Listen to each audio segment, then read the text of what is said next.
just come to bring a word of encouragement tonight. Is that okay?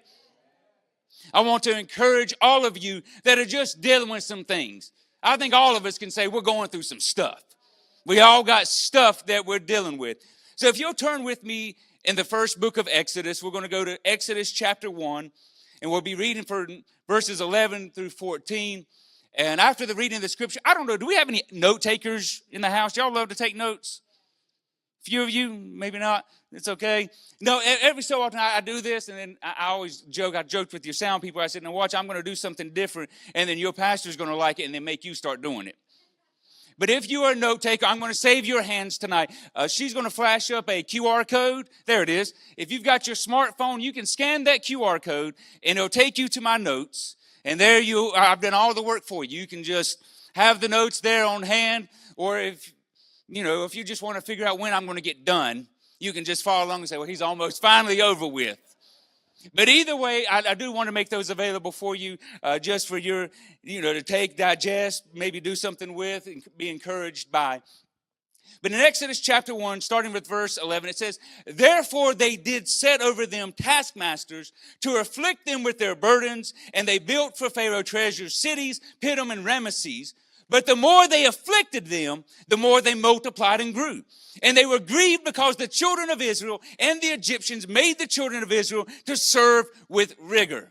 And they made their lives bitter with hard bondage and mortar and brick and in all manner of service in the field. All their service wherein they made them to serve with rigor. See, there are some subjects in the church that we just try to avoid for whatever reason. Some subjects can be considered a little combative or controversial, while others are just unpopular and can turn people away because they only want to hear a feel-good message. Because we don't want anything to happen. We want people to always feel this way. And even with us as Pentecostal believers, a lot of times we love for our services to be right here. Do we not? We love the excitement and the exuberance that as Pentecostal believers brings, but sometimes we don't get to be there all the time. Sometimes our elevated services have to come down a little bit. And I want to show you and encourage you as born-again, blood-bought believers and daily followers of Jesus Christ that all your victories are not on the mountaintops, but they're in the valleys of everyday living. So I want to say to my veterans in the faith, my prayer is that you will find encouragement today. And then for those of you, maybe this is all new to you, your walk with Christ is very new. I pray that your faith will increase so that when you're dealing with life, and you will deal with life, that Satan will not be able to sow seeds of doubt and discouragement in your faith. But here we are. We do have to deal with stuff. Even Job said in Job 14:1, man that is born of a woman is a few days and full of trouble. Life in general is hard. Let's just all agree on that, right? I think we can agree with that. I don't think anybody's going to challenge me on that. We all face with life. As the saying goes, life just be lifing right now. We're all lifing together. There are stresses and concerns that we have. But as children of God, life can become an even greater challenge because it's not just the temporal, the physical, but it's now we are dealing with the battle over the spirit. Paul tells us in Galatians 5:17, for the flesh lusts against the spirit and the spirit against the flesh, and they are contrary to one to the other, so that you cannot do the things that you would. See, my family and I have dealt with, and guess what? We're still dealing with life moments. Anybody else with me right now? You feel like everything is going wrong. There seems to be constant setbacks, troubles, and afflictions. You feel like every step is 3 steps back. You take one, but it feels like you knocked back 3 steps. Anybody else feel that way tonight? You are like, God, where are the promises? Where is the promise that you made to me? Why can't God have warned us ahead of time? So I think we're all at that place where we just say, God, why can't you give me a dream, a vision, a word of knowledge? How many of y'all been through this one? Bishop calls you to the front. You're going through something and you start staring a hole through him, hoping that the Holy Spirit will drop something on him to come down here and lay hands on you and encourage you. But it don't always happen, does it? We all have those moments of disappointment where we're saying, God, where is it? Where are the promises? See, I can imagine that the children of Israel from the text felt the same way that you're feeling. God made the Abrahamic covenant in Genesis 12. God said to Abram, I will make thee exceeding fruitful. I will make nations of these, and kings shall come out of thee. And I will establish my covenant between you and thy seed and thy generations for an everlasting covenant, to be a God unto thee and thy seed after thee. And I will give unto thee and thy seed after thee the land wherein thou art a stranger, all the land of Canaan, for an everlasting possession, and I will be their God. I can imagine them reciting these words to themselves, but wondering in the midst of this Egyptian bondage and this affliction and captivity in Egypt, why are we not so great right now? Why am I dealing with these things right now? We're over here supposed to be the great ones, but we're making another nation great. This mighty nation that is supposed to be outnumbered by the stars and sands, are asking, God, where are the promises in the midst of this affliction?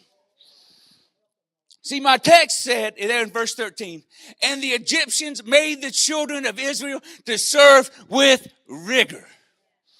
Rigor means to break apart. The Egyptians were doing everything they could to break them for over 400 years. You know that there was some frustration in their faith. There was a promise and they're holding to it, but they can't see it come to pass. See, that's how I feel right now. That's probably how some of you are feeling right now. God, where are you? Where is this promise that I've been dealing with? This affliction, but where is the promise? When am I finally going to see my breakthrough? When am I going to see the vision come to pass? When am I going to get my healing? When am I going to get my deliverance? When is my family members going to be safe? When, God? When? When? You just feel like you're just about to just snap. Right? You just feel like the situation is breaking you apart. And I was ready to take this message into a different direction. I was going to ask the question to you tonight and pose the question, if you knew ahead of time all that you were going to have to deal with, would you still walk with God by faith? But then I read down a little bit further in the Abrahamic promise, and everything changed at that moment, and the message shifted. And now I'm not about to say something new. It's always been there. I just don't know how I missed it. You know how you read something, you hear it from Sunday school on, and it just never clicks. Well, this is one of them clicking moments where I was like, wait a minute. There's more to this thing. And it's not something that's not unknown. It's well known. It's just I didn't put it together till this moment.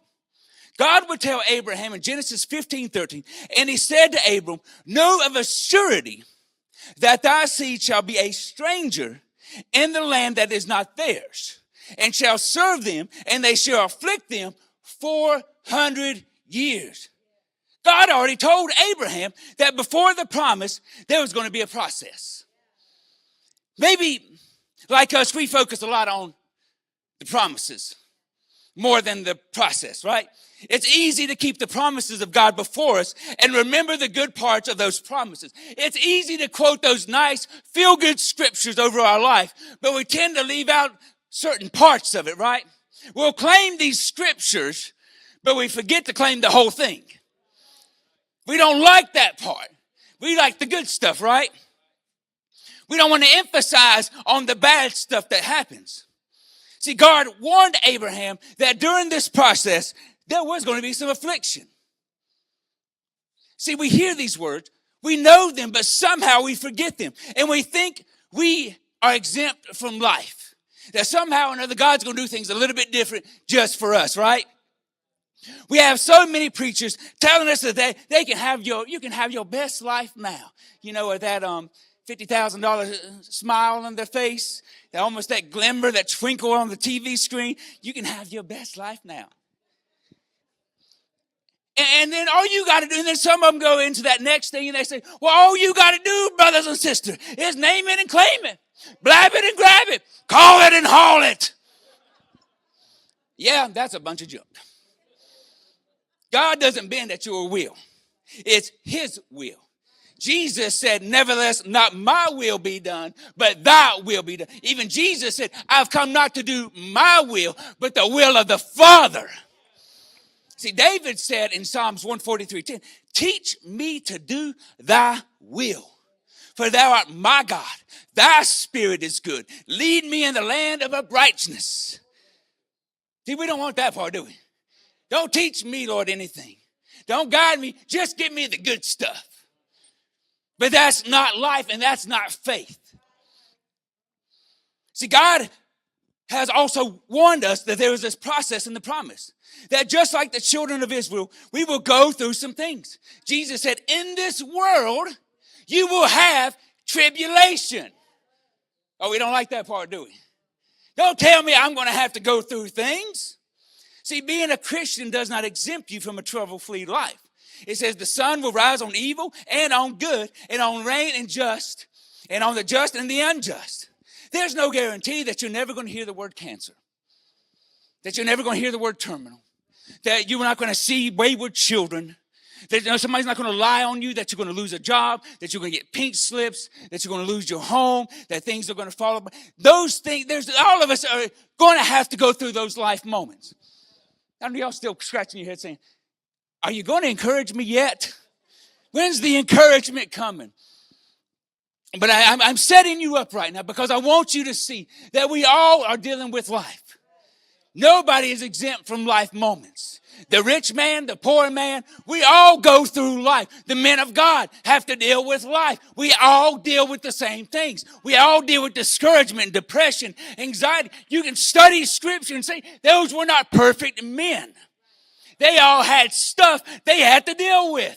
But by the grace of God, by the strength of his spirit, he can pull you out and set you on the rock. No matter what your miry clay is, no matter what your pain you're dealing with, God has a way of getting you out of that mess. I know you want to quit, but don't quit now. His word told us that in this walk, this process would still have the same problems. Psalms 46:1, God is our refuge and strength. We'll say that part. But then we got to remember a very present help in our times of trouble.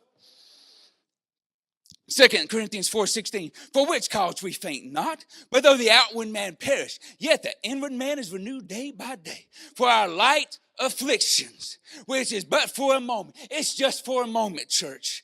Worketh for us a far more exceeding and eternal weight of glory. While we look at those things which are not seen, but as those things that are not seen. For the things which are seen are temporal. This is just a temporary setback. You know, there's good times, temporary setbacks. But there's good times coming in the Lord. But the things which are not seen, they are eternal. See, God said to Abraham that affliction would come. But Genesis 15:14 sets it all up. He told him, he said, I'm going to make you great. Everything's going to be set up. You're going to be this nation. I'm going to serve you. You're going to be outnumbering the stars and the sands. But then you got to go through this process where you're going to go into the land. They're going to afflict you for 400 years. But God didn't leave him hanging on that 400 years. He didn't just say you're going to have this process. He said, but let me finish how you get to the promise.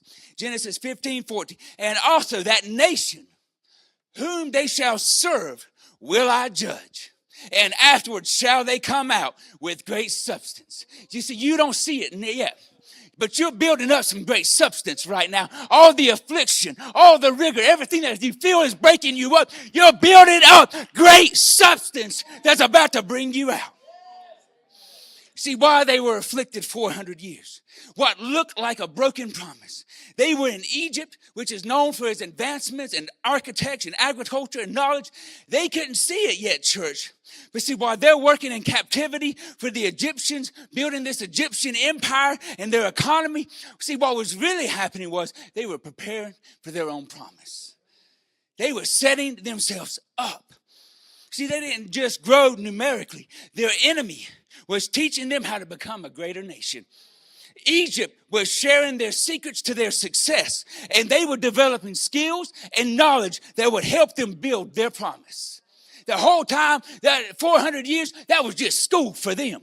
They were learning to become architects and agriculturalists. They were learning how to farm. They were taking the secrets of the enemy and they were about to use it for God's promises.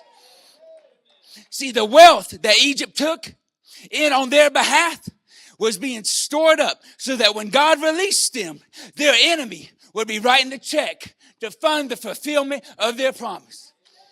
See, everything you think you're dealing with right now, everything it looks like the enemy's compounding upon you, all you're doing is the enemy's writing you a check, because one day God's going to take that check from him and hand it back to you and say, cash it in the name of the Lord. You don't know it, but you're about to cash your healing.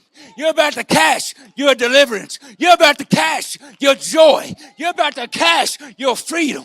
You're about to cash that wayward child coming back to these altars and crying out unto the Lord. The rigor you're dealing with isn't to break you, but to build you. Everything you're going through is for you so that God can use you. Exodus 12:35 says, here it is. Here's the fulfillment of that last part of Genesis. And the children of Israel did according to the word of Moses. And they borrowed of the Egyptians jewels and silver, jewels of gold and raiment. And the Lord gave the people favor in the sight of the Egyptians, so that they lent unto them such things as they required. And they spoiled Egypt. You don't know it, but you're about to spoil your Egypt right now. You're setting yourself up for greater things. See, my opening text said, but the more they afflicted him, the more they multiplied and grew. See, you don't know, but you're growing through your affliction right now. See, let me borrow the words of Joseph and say, what the enemy thought against me, but God meant it for good. What the enemy thought was going to be evil and what he thought he was going to break me and tear me apart, God was about to flip the script and bring it to pass for his glory, so that he may receive glory, so that everybody can see that our God is a faithful God, that our God can and will take care of every situation because he promised it to his children. See, mountaintops are great. How many like to go to the mountains? You know, you go to the mountains, it's so beautiful, isn't it, to look across and just stare in awe and wonderment to be so high. But have you ever really taken inventory of what's around you on that mountaintop? You see, mountaintops are really barren. Mountaintops are not really good environments. Mountaintops are hostile because the higher elevation you go, the stronger the winds are. You see that everything is different on a mountain. The trees grow differently because they have to combat against the elements. You'll find that there's no standing water there. There's no lakes and rivers on a mountaintop. It's barren, it's rocky, it's coarse, it's beautiful, but it's not sustainable. You can't stay on the mountain. But then you look across into the valley. The valley is a different thing. The valley is lush. It's green. You see rivers. You see ponds. It's a completely contrasting environment. See, we get all obsessed over the valleys. I'm just going through the valley. I just want to be on the mountain. No, you want to be in the valley because you can't stay on top of the mountain. There ain't nothing there for you on the mountain is a good experience to see you through to the next valley. Because you see, it's in the valley that you flourish and grow. It's there in the valley that you see your growth, your deliverance, your strength. Everything is built in the valley.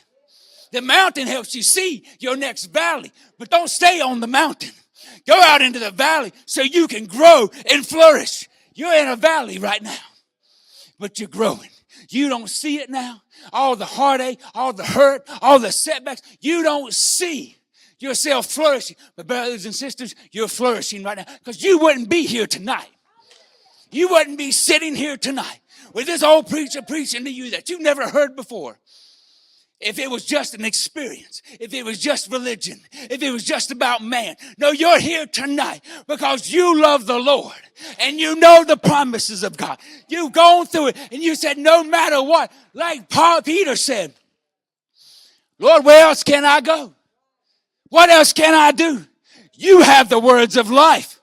I can't go nowhere else. I can't turn back now.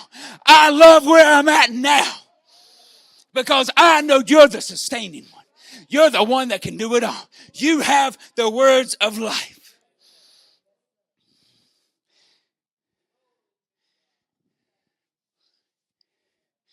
See, the children of Israel, they spent these 400 years learning the necessary skills to build their promise.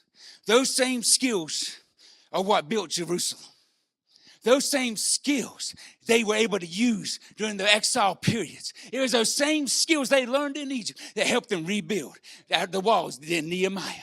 After every exile period, they kept rebuilding because what they had in them over 400 years prior set them a path that says you can keep going. No matter what you deal with, no matter what you face, it's embedded in you to keep on building. You keep on building, brothers and sisters. Every time the enemy knocks you down, you get back up and you build for the Lord.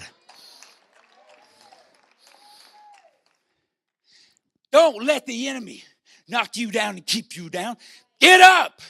Rebuild. The rigor you endured is to make you. See, in this walk, all the storms, all the afflictions, all the persecution and setbacks, all the pain, all the trying is not trying to separate you from God, but it's to get you closer to Him. You don't know it, but you're getting closer to God. The fact that you're here tonight tells me you've been drawing near to God. You could have stayed in your bed. Could have took that nap. Could have just rolled over and said, I'll catch Bishop next week. But you chose to be here tonight because you know, and the one that you trust, you know that nothing can take me away from my God. See, in your affliction, your faith should be growing. You should be growing. See, what used to trip you up years ago and cause you to fall should now result in you being on your knees, calling on the name of the Lord, knowing that if I fall, I get back up. I know that I'm not going to stay down because all I got to call on is Jesus, the name that's above every name. You just keep worshiping Him. You keep praising Him. You keep calling on His name. See, while it may seem like you're always taking those 3 steps back, every time you feel afflicted and you keep, I'm going backwards. I'm going backwards. You feel like you're getting further and further away from the promises of God. Each time you say, I'm getting further away.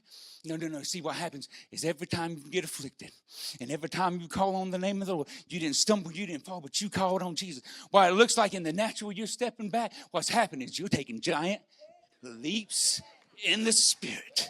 You're drawing ever closer to your God and to your promise. I know it looks like right now I don't see it, but I promise you, you're getting closer. It's there, but don't give up now. Hang on a little bit longer. See, all you're dealing with is getting you there. See, there's a process in the promise, and it's going to be completed in a set time. See, there are processes that take place. You see, there are promises that take place in time and promises that take place within time. Do y'all know the difference between in and within? See, a promise in time was what the children of Israel had. He told them in 400 years, you're going to be afflicted, but you're going to come out greater.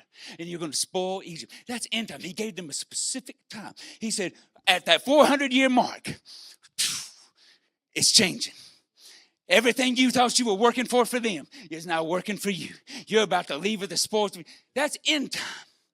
But then within time, that's a different matter. Within time, he says, you can be afflicted. We'll just use a random number. He may say to you, or in the spiritual, there's going to be this time frame of 10 months. You see, within 10 months says, I won't get you to the 10-month mark. I may set you free right there in the middle. See, some of y'all are in that within moment of your blessing. You're almost there. You think that you can't go any further. But let me tell you, brothers and sisters, you're going to get free. You're going to come out within that time or in that time. Guess what? You're still coming out. Because when the Lord promises something, He said, I'm not one that I would lie. He said, if I said it, I'm going to do it. So you can take that to the bank tonight. Whatever promise you're holding on to, whatever word you're holding on to, whatever dream, vision, whatever it is, know that he said, if I promised it, I'm going to do it. So you're within and in that process, but you're getting to that promise. Let me end with Psalms 34:17.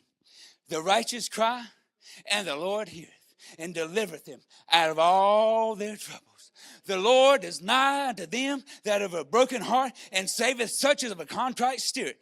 Many, oh no, we don't love this part. Many are the afflictions of the righteous, but the Lord will see you through them all. You're about to see an all moment take place. You're about to see a time of reversal that says, I'm about to deliver you out of it all. Just hang on a little bit longer. An all moment's about to come. An afterward moment is about to happen for you. Just keep hanging on and know that afterward is coming soon. And you will be delivered in the name of the Lord. Can anybody shout the Lord and give him praise tonight for deliverance, for healing, for an after this moment?